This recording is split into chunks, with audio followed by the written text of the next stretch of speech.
বিসমিল্লাহির রহমানির রহিম। এখানে আমরা দেখব হচ্ছে পোর্টার গভর্নরের ফর্মুলা এবং যে ফর্মুলার পরিচিতি আর কি। এর আগে হচ্ছে আমরা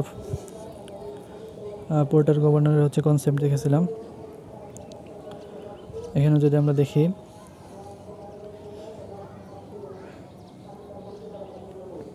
এখানে মূলত হচ্ছে আমাদের পোর্টার গভর্নরের হচ্ছে এটা আসলে সিমেট্রিক ছিল, এই জন্য আমরা সিমেট্রিক অর্থাৎ গভর্নর এক্সিস বরাবর দুই ভাগে ভাগ করে যে কোনো এক পাশের হচ্ছে ডায়াগ্রামটা ড্র করা হয়েছে এখানে। অর্থাৎ এখানে যদি আমরা ফ্রি বডি ডায়াগ্রামটা দেখি,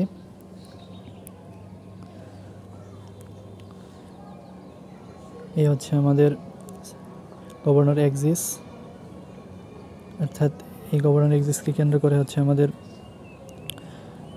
এই পুরো সেটআপটা হচ্ছে ঘুরবে। সাথে এখানে আমাদের যে এম ভরের একটা বল আছে, এই বলেই মূলত হচ্ছে সেন্ট্রিফিউগাল ফোর্স উৎপন্ন হবে, যেটা ডিরেকশন হচ্ছে আউটার ডিরেকশনে। এরপর এম ভরের বলের যে নিজস্ব ওয়েট আছে, ওয়েটের কারণে ওয়েট ফোর্স ডাউনওয়ার্ডে কাজ করবে। আর আমরা দেখেছিলাম হচ্ছে এখানে স্লিপ লাগানো থাকে, স্লিপের একটা মাস আছে ক্যাপিটাল এম। তো এই ভরের হচ্ছে আমরা এই ভরের জন্য হচ্ছে আমরা ওয়েট ক্যালকুলেশন করব, কিন্তু এখানে M into G divided by 2 নেওয়া হয়েছে। কারণ হলো যে সিমেট্রিক লাইন বরাবর আমরা পুরা সেট আপটাকে হচ্ছে দুই ভাগে ভাগ করে দিয়েছি। এই জন্য যে টোটাল মাসের অর্ধেক হচ্ছে আমাদের এই ডায়াগ্রামের মধ্যে হচ্ছে ড্র করা হয়েছে, অর্থাৎ এম জি বাই 2 হচ্ছে আমরা এখানে ক্যালকুলেশন করব। তাহলে এটা হচ্ছে আমাদের পিভট বিন্দু। আচ্ছা, এখানে হচ্ছে পিভটেড করা আছে আমাদের বল আর্ম, যেটা আছে বল আর্ম, উপরের আর্মটা হচ্ছে আমাদের বল আর্ম, আর স্লিভ আর্ম হচ্ছে আমাদের এটা। স্লিভ আর্ম এবং বল আর্ম দুইটাই হচ্ছে আমাদের এই ডায়াগ্রামে, অর্থাৎ গভর্নর এক্সিসের মধ্যে হচ্ছে আমাদের লাগানো আছে এই পয়েন্টে এবং এই পয়েন্টে।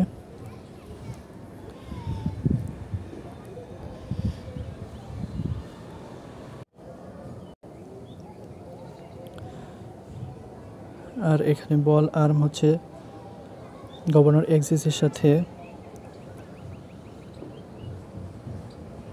এই বল আর্ম গভর্নর এক্সিসের সাথে হচ্ছে একটা সার্টেন অ্যাঙ্গেল উৎপন্ন করছে, যেটাকে আমরা ধরছি আলফা 1। এটা হচ্ছে পরবর্তীতে স্পিড বাড়ার সাথে সাথে, অর্থাৎ এটা হচ্ছে স্পিড বাড়ার সাথে সাথে আলফা 1টা পরিবর্তিত হবে। পাশাপাশি হচ্ছে আমাদের যে স্লিভ আর্ম যেটা আছে, এটা হচ্ছে ভার্টিক্যালের সাথে কত কোণ উৎপন্ন করছে সেটাকে আমরা বলতেছি বিটা অ্যাঙ্গেল। তো বিটা অ্যাঙ্গেলও হচ্ছে আমাদের স্পিড পরিবর্তিত হলে বা হচ্ছে সেন্ট্রিফিউগাল ফোর্সের যদি কোনো চেঞ্জ আসে, সেক্ষেত্রে হচ্ছে আমাদের এই বিটা এবং আলফা উভয়ের মান হচ্ছে চেঞ্জ হবে। এইটা হচ্ছে আমরা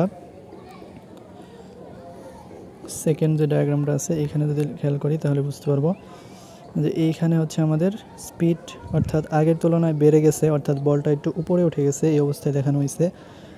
বলটা হচ্ছে এখন আমাদের আগের পজিশন থেকে সামান্য একটু উপরে ওঠা আছে। এই অবস্থায় হচ্ছে আমাদের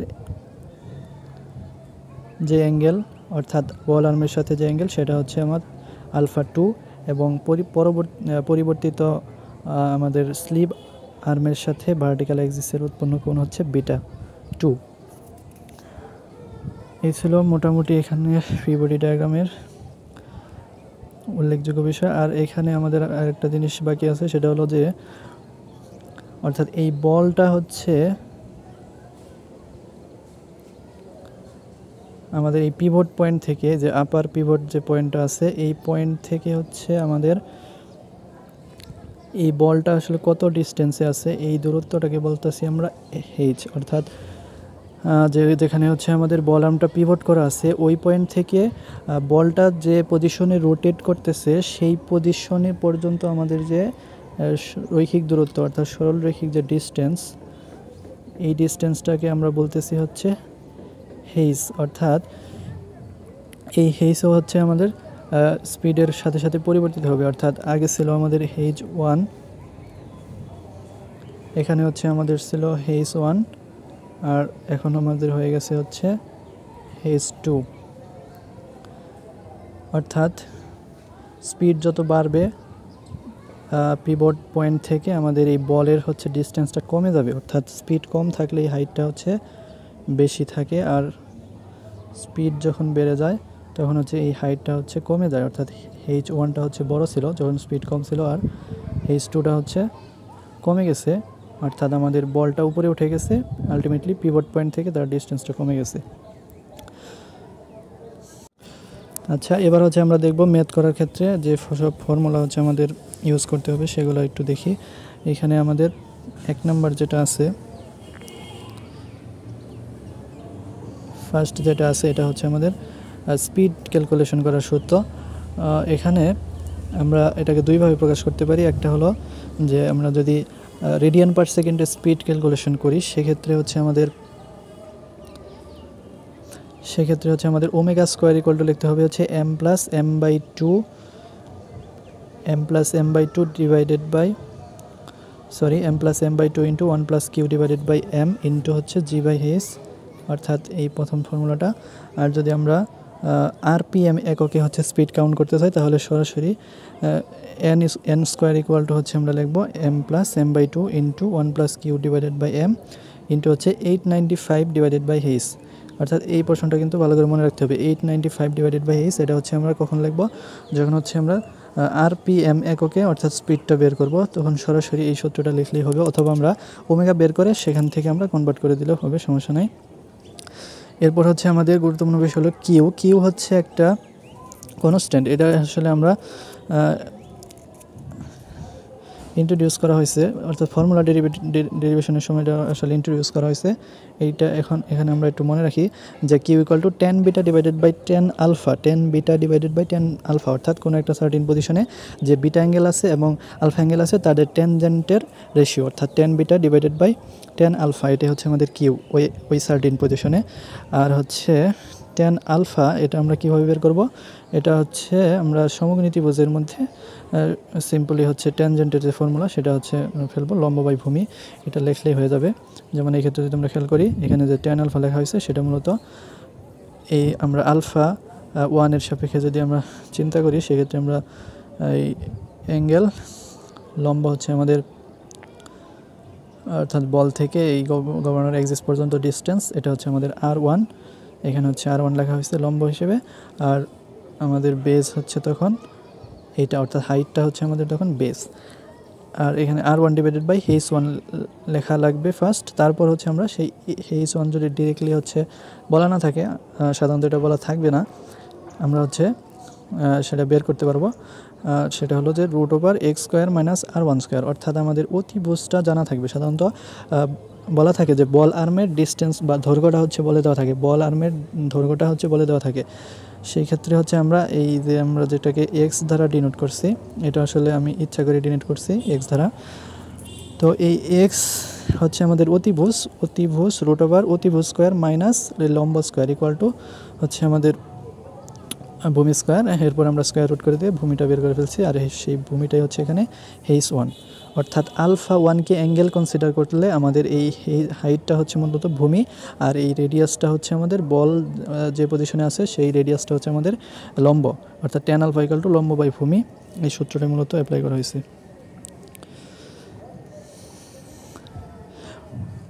অনুরূপভাবে হচ্ছে আমরা tan বিটাও হচ্ছে বের করতে পারবো।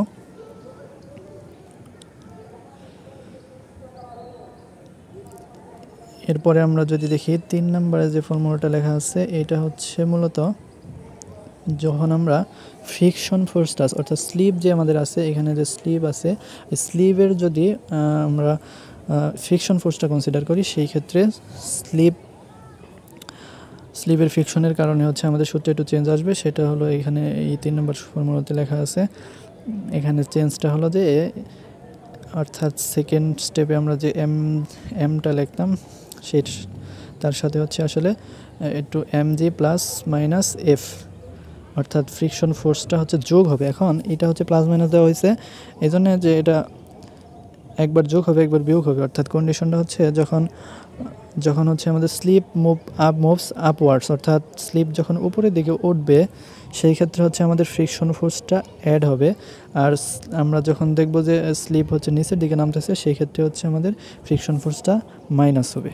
এতটুকু পার্থক্য। এখানে সরাসরি আরপিএম এককে স্পিডটা বেরিয়ে যাবে। সর্বশেষ আমরা একটা স্পেশাল কেস দেখব এইখানে,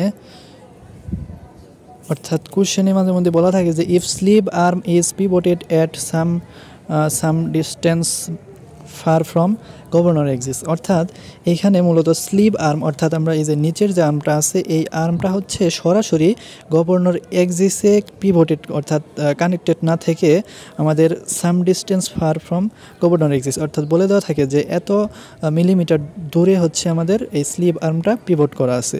সেই ক্ষেত্রে আমাদের যে আমরা এর আগে যে পুরা স্লিপ আর্মটাকেই হচ্ছে আমরা ওই যে ওয়াই কনসিডার করে মানে হচ্ছে আমরা ওই কিউটা বের করতাম 10 বিটা বাই 10 আলফা বের করার সময়, অর্থাৎ বিটা অ্যাঙ্গেলের কনসিডারেশনের সময় আমরা পুরা অর্থাৎ এই পুরা স্লিপ আর্মটাকে অতিভুজ হিসেবে কনসিডার করতাম।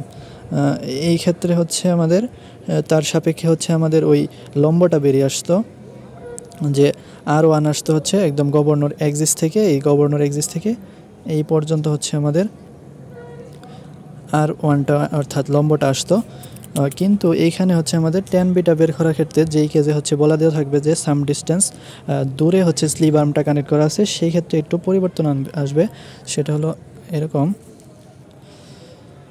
যে এখানে যদি আমরা দেখি যদি এটা হচ্ছে সরাসরি গভর্নর এক্সিসে না থেকে সাম ডিস্টেন্স যদি আমাদের দূরে থাকে সেক্ষেত্রে আসলে আমরা কি দেখব এখানে যে তখন এই ভার্টিক্যালের সাথে উৎপন্ন কোণ বিটা, অর্থাৎ বিটা গুণ কিন্তু কনসিডার করব সবসময় ভার্টিক্যালের সাথে। এখানে গভর্নর এক্সিস থাকতেও পারে নাও থাকতে পারে, অর্থাৎ ভার্টিক্যালের সাথে স্লিপ আর্ম যত কোণ উৎপন্ন করেছে সেটা হচ্ছে মূলত বিটা।